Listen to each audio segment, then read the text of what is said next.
আসসালামু আলাইকুম গাইস, কেমন আছেন সবাই? আশা করি সবাই ভালো আছেন।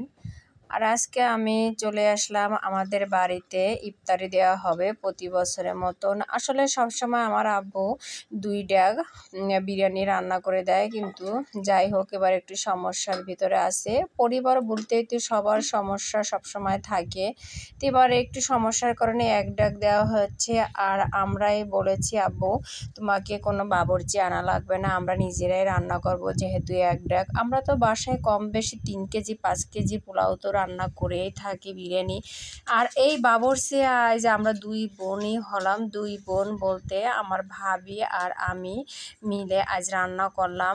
এই প্রথম এত বড় একটা সংসারের আমরা 2 জনে দায়িত্ব নিলাম। আসলে 3টা মসজিদে দেবে 15 কেজি চাউল, 12 কেজি গরুর গোশ দিয়ে এই বিরিয়ানিটা রান্না করা হবে।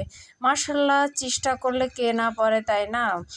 শুরু যখন করেছি শেষও করব। আল্লাহকে বারবার রান্না করতেছিলাম আর বলতেছিলাম, আল্লাহ তুমি মান সম্মান রেখো।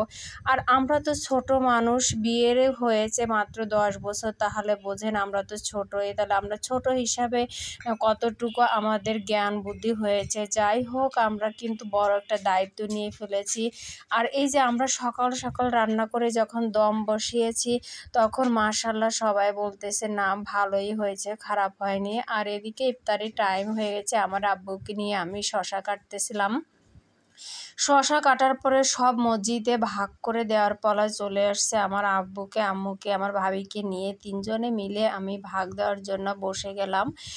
শশা, খেজুর, তারপর বিরিয়ানিটা কিন্তু অনেক ঝুরঝুরি, অনেক সুস্বাদু হয়েছিল।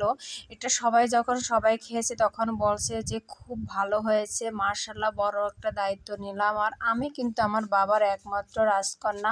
আর রাজকন্যা যে এত বড় একটা দায়িত্ব নিবে, আসলে সবাই তো অবাক যে এত সুন্দর রান্না হয়েছে, এত সুন্দর যে প্যাকেটও করেছি।